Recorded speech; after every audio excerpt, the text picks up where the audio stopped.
श्री असदुद्दीन ओवैसी जी। मोहतरम चेयरमैन साहब, आपका बेहद शुक्रिया। मैं इस मोशन की मुखालिफत में खड़ा हुआ हूँ। सर, मैं शुरुआत में हबीब जालिब का एक शेर पढ़ना चाहता हूँ। आप उर्दू जानते हैं और लॉ मिनिस्टर भी उर्दू जानते हैं। हबीब जालिब ने कहा था कि हुक्मरान हो गए कमीने लोग, खाक में मिल गए नगीने लोग, हर मुहिब वतन जलील हुआ, रात का फासला तवील हुआ, आमिरों के गीत जो गाते रहे वही नामो दाद पाते रहे, रहजनों ने रेजनी की थी, रहजनों ने रेजनी की थी, रहबरों ने भी क्या कमी की। सर, मैं अभी सुन रहा था हमारे शिंदे ग्रुप के शिवसेना के पार्टी लीडर अपनी तकरीर कह रहे थे। कहा कि 6 दिसंबर में जब बाबरी मस्जिद को शहीद किया जा रहा था तो उस वक्त के वजीर आजम नरसिम्हा राव पूजा कर रहे थे। आप ही ने कहा और कहा कि वो डिस्टर्ब नहीं करना। तो ये बड़ा अजीब मौका है कि बीजेपी की ताईदी पार्टी ये कह रही है कि नरसिम्हा राव ने कहा कि मुझे डिस्टर्ब मत करो, मैं पूजा कर रहा हूँ। और जिसने रथ यात्रा निकाला, इन दोनों को मोदी सरकार ने इस मुल्क का सबसे बड़ा सिविलियन अवार्ड दे दिया, सबसे बड़ा सिविलियन अवार्ड दे दिया। तो ये बताता है कि इंसाफ जिंदा है या जुल्म को बरकरार रखा जा रहा है। तीसरी बात यह है कि सर, इस ऐवान में सियासी पार्टियां आएंगी चले जाएंगी। आप आए, मैं आया, हम भी चले जाएंगे। मैं इस जमीन की ग़िज़ा बन जाऊंगा, ये ऐवान तो बाकी रहेगा। मगर सर, मैं ताजुब कर रहा हूं कि लोकसभा मुख्तलिफ आवाजों में कैसे बोल सकता है। लोकसभा तो एक ही आवाज में बोलना चाहिए। और लोकसभा भी भारत के संविधान आइन के बेसिक स्ट्रक्चर का ताबे है। और सर, ये इसलिए कह रहा हूं कि 16 दिसंबर को ये ले कर देता हूं। 16 दिसंबर 1992 को इसी लोकसभा ने एक रेजोल्यूशन पास किया था। आप इजाजत दीजिए तो मैं पढ़ता हूं सर। दिस हाउस, अच्छा, ये गुलाम नबी उस वक्त के मिनिस्टर थे, आज नहीं है, उनका नाम नहीं लेना चाह रहा था। This house strongly and unequivocally condemns the desecration and demolition of the Babri Masjid at Ayodhya by and at the instigation of forces represented among others by VHP, RSS and the Bajrang Dal, which has caused communal violence in the country. Such act of vandalism was carried out not only in violation of order of Supreme Court, but amounted to an attack on the secular foundations of our country. This House expresses anguish at the happenings and wishes to reiterate its resolve that it will ceaselessly endeavor to uphold the secular and democratic traditions of our country and for the maintenance of rule of law. और एक paragraph है, नहीं पढ़ूंगा।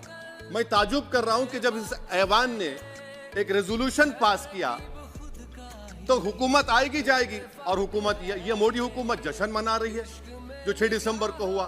तो ये एक बात है सर। चौथी बात यह है कि सर, नहीं, 6 दिसंबर के ऊपर कोई जश्न नहीं है। राम मंदिर के निर्माण की जो प्रतिष्ठा हुई है उसको संबोधन कर रहे हैं, और वो सर्वोच्च न्यायालय के द्वारा तथ्यों के आधार पर दिए गए निर्णय के कारण से हुआ है। सर्वोच्च न्यायालय का निर्णय है, तो तथ्यों के आधार पर निर्णय है। वो विषय आपने बोल दिया, ठीक है, ओके। परंतु जो मंदिर का निर्माण है वो नियमानुसार सर्वोच्च न्यायालय के निर्णय से तथ्यों को देख करके। और एक सेकंड, आप इस्लाम के बहुत जानकार हैं, विद्वान हैं वैसे भी, अब कानून के। यदि किसी अन्य धर्म के स्थान पर मस्जिद बनाई जाए तो शायद उसको मान्य नहीं किया जाता। अभी ASI ने, सुप्रीम कोर्ट ने स्वीकार किया है कि वहां पर राम मंदिर था। तो इस विषय केवल ये है कि वहां पर राम मंदिर ठीक बना कि नहीं बना, वो विषय हो गया। तो कृपया इस पर यदि आप कुछ बोले तो बोलें प्लीज। सर, मैं आपको गलत साबित कर दूंगा सर। और मैंने रुक तो जाइए। बड़ी इज्जत के साथ सर, मैं आपकी बड़ी इज्जत करता हूं सर। आपको मैं कोट कर रहा हूं सुप्रीम कोर्ट का जजमेंट, पैराग्राफ 1222 रोमन 17, उसमें लिखा गया है the destruction of the mosque took place in breach of the order status quo and the assurance given to this court. The destruction of the mosque and obliteration of Islamic structure was an egregious violation of the rule of law. Egregious का मतलब जो छोटी मोटी अंग्रेजी में आती है वो क्रिमिनल एक्ट कहा। और सर आपने कहा था कि वहां पर मंदिर को तोड़कर बनाया गया। सर मैं आपके सामने ये तमाम चीजें लेकर दूंगा, सुप्रीम कोर्ट के जजमेंट के पैराग्राफ्स हैं जिसमें सुप्रीम कोर्ट ने एएसआई की रिपोर्ट को नकारा। उन्होंने कहा कि मंदिर को तोड़कर मस्जिद नहीं बनाई गई थी। सुप्रीम कोर्ट ने कहा, ये सुप्रीम कोर्ट ने कहा। अब और मैं रख दूंगा, आप पढ़ लीजिए, आप पढ़ लीजिए। अच्छा सर मैं अपनी तकरीर पर आ जाता हूं, मैं अपनी तकरीर पर आ जाता हूं सर। तो मैं अपनी बात कर देता हूं सर। तो मैं ये पूछना चाह रहा हूं कि क्या मोदी सरकार एक समुदाय, एक मजहब की सरकार है या पूरे देश के मजाहिब को मानने वालों की सरकार है? जिसको नहीं मानते उनकी सरकार है, हमको बता दीजिए। क्या मोदी सरकार सिर्फ एक फिक्र और नजरिया हिंदुत्व की सरकार है? क्या इस देश का, इस गवर्नमेंट ऑफ इंडिया का कोई मजहब है? इस वतन अजीज सबके मजहब को मानता है। सर मेरा मानना है कि इस देश का कोई मजहब नहीं है। क्या ये सरकार 22 जनवरी का पैगाम देकर ये बताना चाहती है कि एक मजहब को दूसरे मजहब के मानने वालों पर गलबा और कामयाबी मिली? क्या आइन इसकी इजाजत देता है? क्या ये पैगाम आप जब ऐवान से दे रहे हैं तो 17 करोड़ मुसलमानों को आप क्या पैगाम दे रहे हैं, ये मैं आप पर छोड़ता हूं। सर 49 में धोखा हुआ, 86 में धोखा हुआ, 92 में धोखा हुआ, 2019 और 22 में भी इस ऐवान के जरिए हमको धोखा दिया जा रहा है।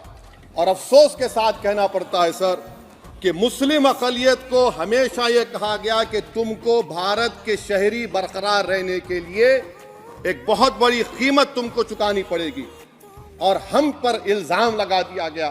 सर क्या मैं बाबर का स्पोक्स पर्सन हूं? क्या मैं जिना का स्पोक्स पर्सन हूं? क्या मैं औरंगजेब का स्पोक्स पर्सन हूं? बताइए सर, आखिर मैं कहां तक आप मुझे लेकर जाएंगे? दूसरी बात यह है सर, दूसरी बात यह है कि फिर 6 दिसंबर के बाद देश में फसाद हुआ, नौजवानों को टाडा में डाला गया जो बूढ़े होकर निकले। यकीनन आपकी सरकार नहीं थी, आपकी सरकार नहीं थी। अच्छा बल्कि मैं तो मर्यादा पुरुषोत्तम राम की इज्जत करता हूं,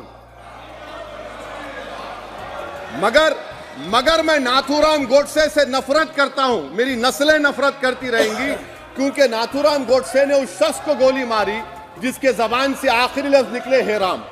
सर छठी बात यह है कि 87 में मलियाना हाशिम पूरा हुआ, 83 में नेल्ली हुआ, 44 में जम्मू में नस्ल कशी हुई, 2022 में हल्दीवानी में कत्ल हुआ।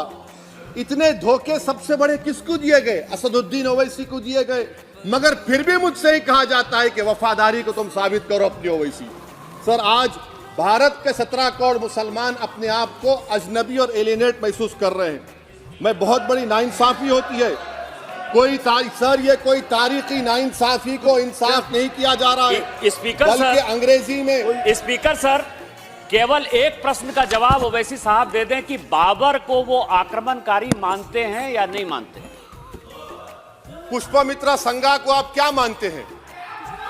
बताओ, पुष्पमित्रा संघा को आप क्या मानते हैं? जम्मू के वो, कश्मीर के वो राजा को क्या मानते हैं जिसके पास एक फौज थी मंदिरों को तोड़ने के लिए? आप क्या मानते हैं? यही तो मैं कह रहा हूं कि निशिकांत दुबे 47 में आजादी मिली, असदुद्दीन ओवैसी से बाबर की बात पूछ रहे हैं। तुम गांधी की बात पूछते, तुम बोस की बात पूछते, तुम जलियांवाला बाग की बात पूछते, तुम काला पानी में जो मुसलमान शहीद हो गए उनकी बात पूछते, मगर बाबर की बात पूछी जाती है। तो सर मैं आपको बता रहा था, खामखा डिस्टर्ब किए सर, मुझे मेरा वक्त ले लिए निशिकांत दुबे। सर मैं आपसे कह रहा था, मोदी हुकूमत ये पैगाम दे रही है भारत के मुसलमानों को कि जान बचाना है या इंसाफ चाहते हो।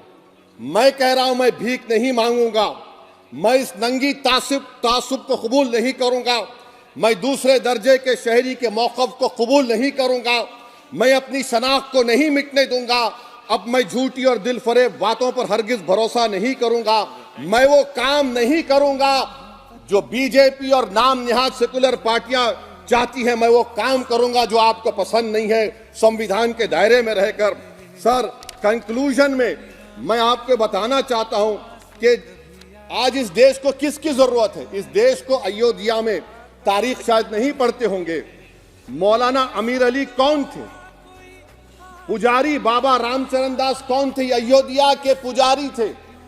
दोनों ने मिलकर अंग्रेजों के खिलाफ जंग लड़ी थी और दोनों ने, अंग्रेजों ने इनको गिरफ्तार किया और एक पेड़ पर मौलाना अमीर अली को और पुजारी रामचरण दास को फांसी दे दी गई। देश को इनकी जरूरत है। देश को शंभू प्रसाद, अचन खां, ये राजा देवी बख्श सिंह के फौज में थे, अंग्रेजों से मुकाबला किया, मुसलमान की लाश को जला दिया गया और शंभू प्रसाद को दफना दिया गया। इस देश को यह जरूरत है। देश को बाबा मोदी की जरूरत नहीं है। आज भारत को अयोध्या के मौलाना अमीर अली और रामचरण दास, अचन खान, शंभू खान की जरूरत है। सर, मैं अभी सुन रहा था ये नाम निहाद सेकुलर पार्टियों के बयानात को। क्या होता है सर, आप, खत्म कर रहा हूं, क्या होता है सर, जब काजी साहब गवाहों को लेकर दुल्हन के पास जाते कि तुमको निकाह कबूल है, तो दुल्हन शर्मा के खामोश बैठ जाती। तो इनकी खामोशी रजामंदी की अलामत है। जी जी। तो सर, मैं खत्म करने से पहले यह बताना चाह रहा हूं कि जब वजीर आजम जवाब देंगे तो क्या वो भारत के 140 करोड़ जनता के लिए जवाब देंगे या फिर सिर्फ हिंदुत्व की फिक्र रखने वालों का जवाब, मैं खत्म कर जवाब देंगे।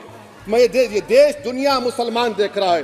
सर, मैं आपको यह भी बताना चाह रहा हूं, आखिर में कंक्लूड कर रहा हूं सर, 1 मिनट चाहिए, 1 मिनट चाहिए सर। सर, मेरा मानना यह है कि आज मैं बहैसियत एक भारत के गयूर मुसलमान के, let me stand as a tall Indian Muslim and say that the light of Indian democracy today is at its dimmest today, sir.